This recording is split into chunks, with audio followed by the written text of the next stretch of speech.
அப்பா மயில்சாமி இருந்தாருன்னா இன்றைக்கி கண்டிப்பாக கூட்டு வந்து இந்த படத்தை பார்த்து ரொம்ப சந்தோஷப்பட்டிருப்பார் அவரும். பரவாயில்ல, எனக்கு எங்கள் அப்பா தம்பிராமையா கூட இருக்காருன்னு. சாண்டி மாஸ்டருடைய கொரியோகிராஃபில் ஆடி இருக்காருன்னா நீங்கள் படம் பாருங்கள். தேட்டரில் ஒன்ஸும் ஒரு கேட்கலைன்னா என்னென்னு கேளுங்க. ஊடக நண்பர்களுக்கு வணக்கம்.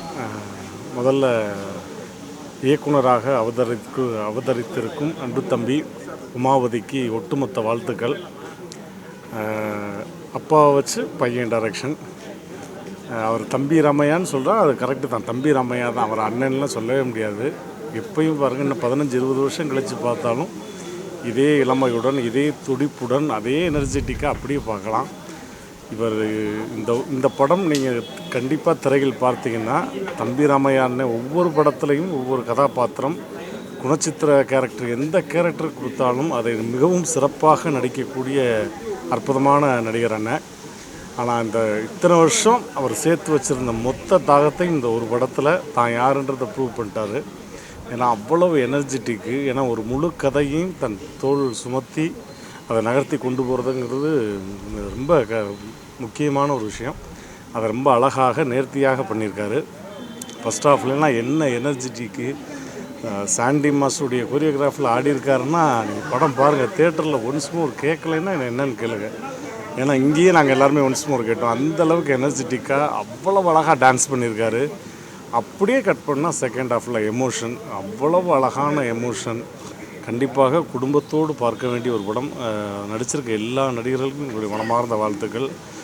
என்னுடைய அன்பு நண்பர் ஆண்ட்ரூஸ் நடிச்சிருக்காரு. கிட்டத்தட்ட 25 வருட நட்பு. மதுரையிலேருந்து அவருக்கு நல்ல ஒரு கதாபாத்திரம் கூட நடித்து எல்லாருமே. அதே மாதிரி தயாரிப்பாளர் அண்ணன் காமாட்சி அண்ணனுக்கு ஒரு அற்புதமான படமாக இருக்கும். கண்டிப்பாக இது இன்னும் பெரிய இடத்திற்கு அண்ணனை கொண்டு போகும். இன்னும் 15-20 வருஷம் கழித்து அண்ணன் ஹீரோவாக பண்ணாலும் இதே தம்பி ராமையாவாக தான் இருப்பார். அவர் அண்ணனுக்கு பார்க்கவே முடியாது. அதே எனர்ஜெட்டிக்கோடு அப்படியே இருப்பார். உமாபதி அன்பு தம்பிக்கு ஒட்டுமொத்த முரட்டுத்தனமான வாழ்த்துக்கள். அண்ணன் சொல்கிற ஸ்டைலில் சொல்லியிருப்பேன். இல்லை, நிஜமாக ரொம்ப நல்லா இருக்குது. ஃபஸ்ட் ஹாஃப் வந்து சிரிச்சுட்டே பார்த்தோம், அண்ணனுக்குள்ளே இவ்வளோ ஒரு எனர்ஜெட்டிக்கா அப்படின்னு. ஆனால் செகண்ட் ஹாஃபில் பார்த்தீங்கன்னா அப்படி ஒரு எமோஷ்னல், ஒரு காமெடியனுக்குள்ளே இவ்வளோ எமோஷ்னல் இருக்குமா அப்படின்னு. ஸ்பெஷலி பார்த்திங்கன்னா எனக்கு ரொம்ப கனெக்டிங்காக இருந்தது. கடந்த ஒரு 2-3 வருஷமாக சங்கரை நான் பார்த்துக்கிட்ட விஷயம்லாம் அதில் நல்லா பதிவு பண்ணியிருந்தாங்க. ரொம்ப சந்தோஷமாக இருந்தது. தம்பிக்கு வாழ்த்துக்கள், அதாவது உமாபதி தம்பிக்கு வாழ்த்துக்கள், தம்பி ராமையானனுக்கு வாழ்த்துக்கள். அதே மாதிரி ஒட்டுமொத்த டீமுக்கும் என்னோட மனம் நிறைந்த வாழ்த்துக்கள். இந்த படத்தை கண்டிப்பாக எல்லோரும் பார்க்கணும். நிறைய விஷயங்கள் இதில் கற்றுக் கொடுக்குது. நிறைய விஷயங்கள், எப்படி வந்து ஹேண்டில் பண்ணணும், எப்படி வந்து குடும்பத்தை பார்த்துக்கணும், எப்படி குழந்தைங்கள்ட்ட நடந்துக்கணும், எப்படி வந்து சமூகத்தில் நடந்துக்கணும் அப்படிங்கிற நிறைய விஷயங்களை இந்த படத்தில் வலியுறுத்திருக்காங்க. ஸோ மிஸ் பண்ணாமல் பாருங்கள், சப்போர்ட் பண்ணுங்கள். ஒரு காமெடியன் வந்து ஆடியன்ஸை அள வச்சுட்டான்னா அது மிகப்பெரிய வெற்றி படம். அந்த இடத்துல வந்து அந்த காமெடியன் ஹீரோவாகிறாரு. ஸோ அதை வந்து ரொம்ப நேர்த்தியாக, ரொம்ப பிரமாதமாக பண்ணியிருக்காரு. அதுலேயும் கிளைமேக்ஸில் அந்த ஒரு சீன் போதும். தீபாக்காவுடைய ஆக்டிங் எக்ஸலண்ட், அற்புதமான நடிப்பு. எல்லாருக்குமே கண் கலங்கி தான் வெளியே வருவாங்க. ஸோ ஜாலிக்கு ஜாலி, எமோஷனுக்கு எமோஷன். அண்ட் தம்பி ராமையா அண்ணனுடைய வேறு ஒரு முகத்தை கண்டிப்பாக இந்த ராஜா கிளி பறக்கிறத நீங்கள் பார்க்க தான் போகிறீங்க. எல்லோரும் திரையில் வந்து பாருங்கள். Thank you, I love you. தம்பி ராமையா சார், நான் அப்பா தான் கூப்பிடுறேன். வினோதய சித்தம்னு இப்போ வரைக்கும் நான் அவர் அப்பா தான் கூப்பிடுறேன். ஸோ ரொம்ப நன்றி. இந்த படம் பண்ணதுக்காக ரொம்ப நன்றி. கங்க்ராச்சுலேஷன்ஸ் ராஜா புலி இந்த படத்துக்கு. உமாபதி அவரோட ஃபஸ்ட்டு டைரெக்ஷன் அப்படி தெரியவே இல்லை எனக்கு. ஏன்னா ஒரு ஸ்கிரிப்ட் வந்து நான் அவர் கூட ஒரு 20 நாள் ஒர்க் பண்ணியிருக்கேன். அது ஒரு நிமிஷமும் இப்போவும் எனக்கு அந்த ஞாபகம் இருக்குது. இந்த கேரக்டரில் வந்து அவர் வாழ்ந்துருக்காங்க. எப்படின்னா ஃபஸ்ட் ஹாஃப் வந்து என்னப்பா இப்படி இருக்குது அப்படின்னா நம்ம வந்து ஒரு ஹையில் கொண்டு போகுது. செகண்ட் ஹாஃபில் அப்படியே வந்து உக்காந்துருக்கிற சீட்டில் வந்து தண்ணி லைக் ஃபுல் க்ரைங் மோட் தான். ஃபுல் அப்படியே அளந்து வச்சது. அதோட பர்ஃபார்மன்ஸ் வந்து சான்ஸ் இல்லை. Hats off. ரொம்ப சந்தோஷமாக இருக்குது. இந்த படம் வந்து நீங்கள் எடுத்து உமாபதி கையில் வந்து டைரக்ஷன் பண்ண வச்சது வந்து ரொம்ப பெரிய credit goes to Suresh Kamatchi தான். அவர் தான் மகனை டைரக்டர் ஆக்கியிருக்காரு, சுரேஷ் காமாட்சி. ஓகே, அவருக்கு ப்ரொடியூசர் சுரேஷ் சருக்கு ரொம்ப நன்றி. அண்ட் மியூசிக் ரொம்ப நல்லா பண்ணியிருக்காங்க. காஸ்டிங் எல்லாமே நல்லா இருக்குது. பார்க்குறதுக்கு வந்து அது அவ்வளோ புரியாது. எல்லோரும் வந்து தேட்டரில் வந்து இந்த படம் பார்த்து தான் வாழ்க்கையில் வந்து நம்ம ஒரு ஸ்டெப்பு நடக்கும் போது எப்படி ஜாக்கிரதையாக இருக்கணும், நம்ம எவ்வளோ அவேராக இருக்கணும்னு வந்து இந்த படம் கற்றுக் கொடுத்துட்டு இருக்கு. இது யார் யார் பார்க்குறீங்களோ அது கண்டிப்பாக அந்த எக்ஸ்பீரியன்ஸ் எல்லாருக்குமே அது ஆகும்னு நான் நம்புகிறேன். பட் எனக்கு வந்து ரொம்ப மனசால் வந்து ரொம்ப ரொம்ப பிடிச்சது இந்த படம்.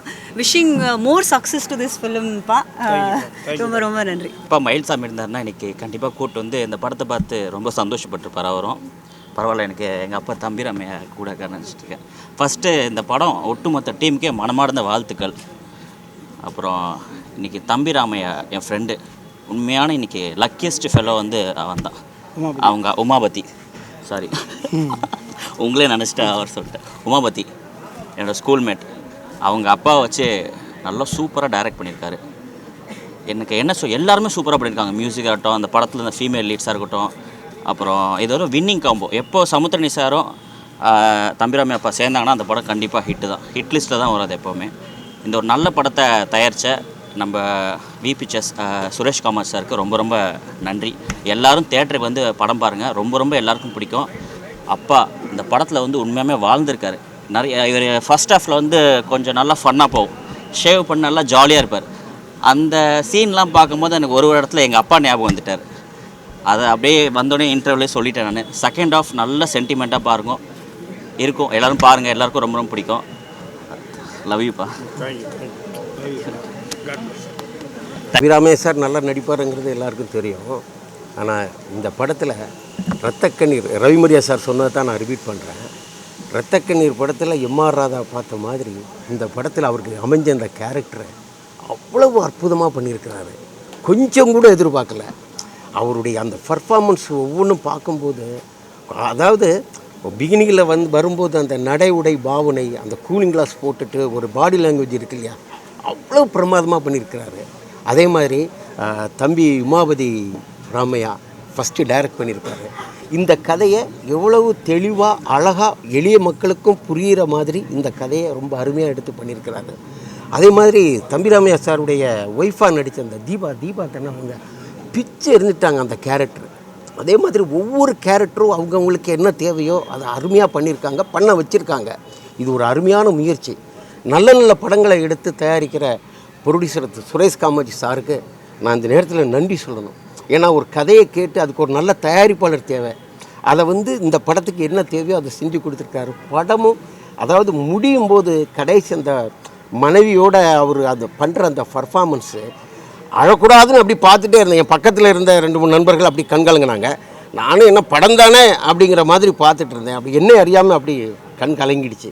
ஒரு அற்புதமான படைப்பை கொடுத்த உங்கள் டீம் எல்லாருக்கும் என்னுடைய மனமார்ந்த நன்றியை தெரிவித்துக்கிறேன். Thank you sir. பார்த்துருப்பீங்க, ரசிச்சிருப்பீங்க, சிரிச்சிருப்பீங்க.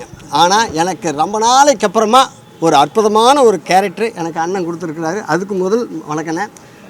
அண்ணன் வந்து சாட்டை, அப்பா, விநாயகர் சித்தம் இதெல்லாமே நீங்கள் பார்த்துருந்தாலும் இது எல்லாத்துக்கும் மேலே ராஜா கிளினா உங்களுக்கே தெரியும். அது அண்ணன் என்னோட இந்த படம் வந்து அதாவது ஒரு மிகப்பெரிய ஒரு நல்ல ஒரு டைரி. எப்படி வாழணும் அப்படிங்கிறதுக்கு இதுதான் இந்த ஒரு படம். எப்படி வாழ்ந்தால் எப்படியெல்லாம் நடக்கும் அப்படிங்கிறதுக்கு இதுதான் படம். அண்ணன் சமுத்திரக்கனி அண்ணன் 2 பேர் சேர்ந்தால் எப்போவுமே வந்து அது நம்ம வீட்டோட படம் அப்படிங்கிற மாதிரி எப்போவுமே வெற்றி தான். ஆனால் இது வந்து அண்ணன் சுரேஷ் காமாட்சி அண்ணனும் இணைஞ்சிருக்கிறாங்க. சாதாரணமாக ஒரு படம் எடுக்க மாட்டாங்க, எடுத்தால் அது சாதாரண படமாக இருக்காது. கண்டிப்பாக இது ராஜா கிளி எல்லாருமே தேட்டரில் பாருங்கள். இந்த படம் வந்து எல்லாருக்கும் பிடிச்ச படம், எப்படியெல்லாம் இருக்கணும் அப்படிங்கிறதுக்கு ஒரு எடுத்துக்காட்டு படம். ரொம்ப நல்ல படம், எல்லாம் தேட்டரில் பாருங்கள், வெற்றி அடை செய்யுங்க. வச்சுருந்துருக்காரு அண்ணன் வந்து ஒரு நல்ல இயக்குனர்னு தெரியும், ஒரு நல்ல பாடலாசிரியர்னு தெரியும், ஒரு பெரிய இசையமைப்பாளர் அப்படின்றத வந்து உள்ளே வச்சுக்கிட்டே இருந்திருக்காரு. அதை இந்த படத்தில் வந்து அவ்வளோ அழகாக சொல்லியிருக்காரு. நான் சொன்னால் கொஞ்சம் மிகைப்படுத்துகிற மாதிரி இருக்கலாம். பிச்சை பாத்திரம் ஏந்தி வந்தேன் அப்படின்னு ஒரு பாட்டு வந்து இசைஞானி இசையமைச்சிருப்பார். அந்த பாட்டை கேட்கும்போது என்ன உணர்வு ஏற்பட்டுச்சோ அப்படி ஒரு உணர்வை வந்து இதில் இருக்க ஆண்டவனே ஆண்டவனே பாட்டு கொடுக்குது. இசைஞானி அவர்களும் வந்து நல்லா பாட்டு எழுதுவார் அப்படின்வாங்க. அந்த மாதிரி இந்த பாட்டு நீங்கள் எழுதியிருக்கும் போதும் வந்து பசியை தூண்டிவிட்டு இலையை விரித்து விட்டு அறுசுவை உணவிட்டு அதன் அருகே நரகலிட்டு அப்படின்னு எழுதியிருப்பீங்க. ஒரு மனுஷனுடைய வாழ்க்கையை வந்து இதை விட வாழும் போது கரெக்டாக வாழ்ந்துக்கோ, உனக்கு பசியை கொடுத்துருக்கான், இலையை கொடுத்துருக்கான், அறுசுவை உணவு கொடுத்துருக்கான்னா நீ உன்னோட உணவை தேடிக்கோ அப்படின்றத ரொம்ப அழகாக சொல்லியிருக்கீங்கன்னு. இந்த படம் வந்து உங்களுக்கு ப்ரொஃபைல் தேவையில்லை, ஆனால் இந்த படம் நிறைய பேர்த்துக்கு ப்ரொஃபைலாக இருந்திருக்கு. அதில் எனக்கும் ஒரு வாய்ப்பு கொடுத்தீங்க. அதில் வந்து உங்கள் கூட இருந்த அந்த அந்த ஒரு நாள் இருக்குல்ல, அதில் நான் நடிக்க கற்றுக்கிட்டது நான் ஒரு பெரிய டேக்அவேவாக பார்க்குறேன். அந்த ஒரு சீனில் நீங்கள் என்னவா மாறி எப்படி நடிக்கணும் அப்படின்னு சொல்லி கொடுத்தீங்க இல்லையா, அது பெரிய டேக்அவே. இது எனக்கு அந்த படத்தில் ஒரு சீனில் நடிக்கணும்னு சொல்லி கொடுத்தீங்க, பார்க்குற எல்லாருக்கும் எப்படி வாழணும்னு சொல்லி கொடுத்துருக்கீங்க. வாழ்த்துக்கள்னு. அது பெரிய வெற்றியாக கண்டிப்பாக இருக்கும். அந்த வெற்றியில் நானும் இருக்கேன் அப்படின்றது ரொம்ப சந்தோஷம். நன்றி. இவங்க பக்கத்தில் உட்காந்து அழுதுகிட்டு இருந்தாங்க, அவங்க ஏன்னு சொல்லுவாங்க. இது வந்து மூவிஸ்னால் வந்து பயங்கர என்டர்டைன்மெண்ட்காக நம்ம நிறைய மூவிஸ் போய் பார்ப்போம். பட் இதில் என்டர்டைன்மெண்ட் கண்டிப்பாக இருக்குது. அது இல்லாமல் ஒரு லைஃப் லெசன். இப்போ நிறைய மூவிஸ் பார்க்கும்போது நம்ம அதில் மெசேஜ் என்ன கன்வே ஆகுதுல, எவ்வளோ பேரை யோசிக்கிறீங்கன்னு தெரில. நான் நிறைய படம் பார்க்கும்போது யோசிப்பேன், இதில் என்ன மெசேஜ் சொல்ல வராங்க. அந்த சேஸ் இருந்துக்கிட்டே இருக்கும். அதில் வந்துட்டு சார் வந்து இந்த டீமாகவே வந்து பயங்கரமாக அது ஒர்க் அப் பண்ணியிருக்காங்க. ஃபஸ்ட் ஹாஃபில் வந்து அது சஸ்பென்ஸாகவே தான் இருக்கும். செகண்ட் ஹாஃப் பார்க்கும்போது உங்களுக்கு அது கண்டிப்பாக புரியும். ஸோ வந்து இது ஒரு லைஃப் லெசன். ஸோ நிறைய பேத்துக்கு வந்து மேபி கனெக்ட் ஆகலாம். ஸோ கண்டிப்பாக அது ஒரு பெரிய சக்ஸஸ் வரும். Thank you so much.